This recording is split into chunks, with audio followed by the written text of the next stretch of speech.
Welcome back दोस्तों। स्वागत है आपका हमारे एक और नए वीडियो में। दोस्तों आज हम लोग वास्तविक संख्या के प्रश्नावली 1.1 का क्वेश्चन नंबर 2 देखने वाले हैं, तो प्लीज़ वीडियो में बने रहें। अगर आप लोग चैनल पर नए हैं तो प्लीज़ चैनल को सब्सक्राइब कर ले। तो चलिए स्टार्ट करते हैं।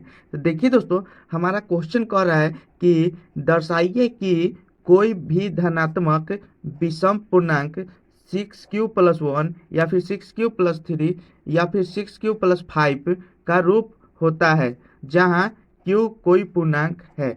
अब देखिए दोस्तों, हमारा क्वेश्चन कुछ इस प्रकार से दिया हुआ है। हमको क्या क्या दर्शाना है? कोई धनात्मक विषम पूर्णांक जो इस रूप में आता हो 6q+1 6q+3 या फिर 6q+5। तो हम लोग इसको कैसे बनाएंगे, तो आइए देखते हैं दोस्तों। तो देखिए दोस्तों, सबसे पहले हम लोग यहाँ पर क्या लिखेंगे। यहाँ पे हमको धनात्मक विषम पूर्णांक बोल रहा है, तो हम लोग यहाँ पे लिख देंगे माना कि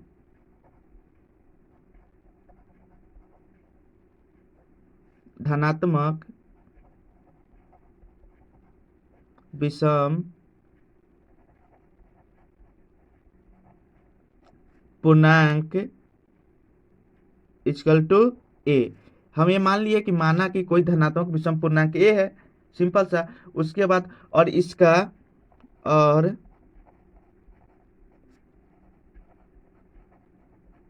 इसका भाजक कितना है।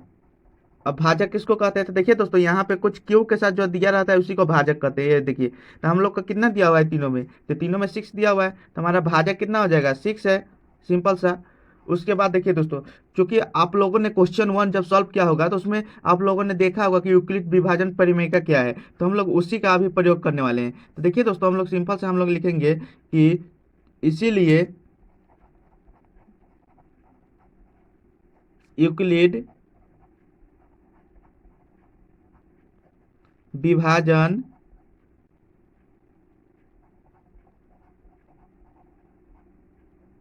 प्रमेयिका से क्या हम लोग जानते हैं? a=bq+r जानते हैं। अब देखिए दोस्तों, इतना तो हम लोग जानते हैं। अब देखिए दोस्तों, यहाँ पे एक और चीज दिया हुआ है। एक और चीज क्या हुआ कि देखिए दोस्तों, हम लोग को यहाँ पे जो भाजक दिया हुआ है 6 दिया हुआ है, 6 के रूप में। यहाँ पे 6 के रूप में दिया हुआ है, तो हम लोग यहाँ से ऐसे करके 6 के रूप में लिख लेंगे। तो यहाँ से कितना हो जाएगा हमारा? 6q+r, इतना आ गया। अब देखिए दोस्तों, मान लीजिए कि कोई संख्या है 2 और 3 में आपको भाग देना है, तो यहाँ से 1 मरते 2 लगेगा। इसका शेषफल कितना आया? 1। जब इसका शेषफल 1 आया, अगर मान लीजिए कि यहाँ पे इसका शेषफल मान लीजिए 2 में अगर हमको कितना 11 से लगाना लाता था, 2×5=10। यहाँ पे मतलब इसके कहने का क्या मतलब है कि ये जो शेषफल आ रहा है हमेशा इससे कम आएगा, आया कि नहीं? तभी तो हम नहीं लगेगा हमारा। अगर इससे कम आ गया तो हमारा नहीं लगेगा भाग। तो इसको हम लोग क्या बोल सकते हैं? इसको हम लोग क्या बोलते हैं? देखिए दोस्तों, ये हमारा हो गया भाज्य, यहाँ पे भाजक दिया हुआ है। ये हमारा ए हो जाता है, ये हमारा क्यू हो जाता है, ये हमारा आर हो जाता है, ये हमारा विभाजक है। अब देखिए दोस्तों, इतना जो है ना, अब यहाँ से हम लोग आर, अब यहाँ पे एक और चीज देख लीजिए क्वेश्चन के अनुसार कि देखिए दोस्तों, क्वेश्चन में हम लोग का कितना दिया हुआ है? 6 भाजक। 6 में किससे भाग देना है? ए से। तो ए से हम लोग भाग देंगे, तो यहाँ पे जो क्या आएगा, यहाँ पे तो हमारा जो भी आएगा, अगर कुछ भी से भाग देते हैं, यहाँ पे हमारा क्या आएगा? क्यू आएगा, और नीचे हमारा आर आएगा। अब देखिए दोस्तों, मेन इंपॉर्टेंट कि जब आर आएगा तो आर का मान यहाँ पे कितना कितना होगा? कभी भी हम कब नहीं लगाएंगे? जब इससे छोट हो, मतलब इसका संख्या कितना तक आ जाना चाहिए? 0 आना चाहिए, 1 2 3 4 5, इतना जब संख्या आएगा तब तक, मतलब इतना संख्या जब आएगा तब तक नहीं लगाएंगे। अगर मान लीजिए कि यहाँ पे 6 आ गया तो फिर से एक बार लग जाएगा। तो दोस्तों, इतना जो संख्या है 5 तक, ये नहीं लगेगा। अतः यहाँ से हम लोग लिख देंगे सिंपल सा, अतः आर का, ये आर का मान है ये वाला, तो आर का संभव मान, मान कितना हो गया? 0 हो गया, 1 हो गया, 2 हो गया, 3 हो गया, 4 हो गया, 5 तक हो गया। अब देखिए दोस्तों, अब सिंपल सा जो ये 5 तक आया है उसको हम लोग यहाँ से इस पर बैठा देंगे, इस पर। सिंपल सा, कोई दिक्कत नहीं है। यहाँ से इस पर हम बैठा देंगे, तो यहाँ से हमारा कितना हो जाएगा यहाँ? तो ए इक्वल टू हम लोग कितना लिख सकते हैं? ए की जगह 6q, अब पहला कितना है 0, तो हमारा कितना आ जाएगा 6 क्यूब, सिंपल सा। उसके बाद फिर ए इक्वल टू कितना लिख सकते हैं 6 क्यूब +1, ये नहीं कटेगा। ए इक्वल टू कितना लिख सकते हैं 6 क्यूब +2, ए इक्वल टू कितना लिख सकते हैं 6 क्यूब +3, ए इक्वल टू कितना लिख सकते हैं 6 क्यूब +4, ए इक्वल टू कितना लिख सकते हैं 6 क्यूब +5 लिख सकते हैं, फिर 5 तक होगा, सिंपल सा।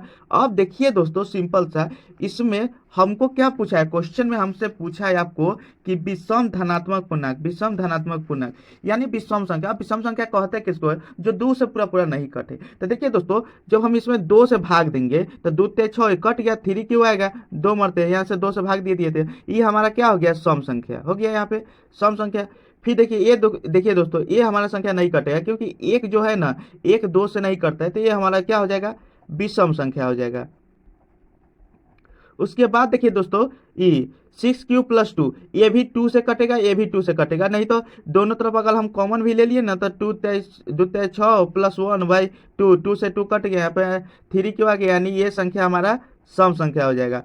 उसके बाद देखिए दोस्तों, ये संख्या हमारा विषम संख्या हो गया, क्योंकि 3 नहीं कटता है 2 से। उसके बाद देखिए दोस्तों, 6 क्यूब +4 एक सम संख्या हो गया, यहाँ से हम सिंपल सा 2 कॉमन ले लेंगे, तो सिंपल से ये सम संख्या हो गया। उसके बाद देखिए दोस्तों, ये जो 6 क्यूब +5 है, ये हमारा विषम संख्या हो गया। तो हम लोग क्या लिखेंगे कि यहाँ यहाँ ए का मान 6 क्यूब, कितना, पहला 6 क्यूब है, दूसरा कितना है 6 क्यूब, या 6 क्यूब +2, 6 क्यूब +4 में कितना 2 से भाग लग जाता है, तो 2 एक गुणनखंड है, गुणनखंड है, जबकि 6 क्यूब +1, 6 क्यूब +3, 6 क्यूब +5 में 2 एक गुणनखंड नहीं है। तो उसके बाद क्या लिखेंगे, अतः ये जो संख्या हो जाएगा 6 cube +1, 6 cube +3, 6 cube +5, 6 cube +1, 6 cube +3, 6 cube +5 एक विषम पूर्णांक है। आई होप आप लोगों को वीडियो पसंद आएगा, अगर पसंद आया तो प्लीज़ वीडियो को लाइक कीजिए, चैनल को सब्सक्राइब कीजिए। मिलते हैं नेक्स्ट वीडियो में, तब तक के लिए बाय बाय।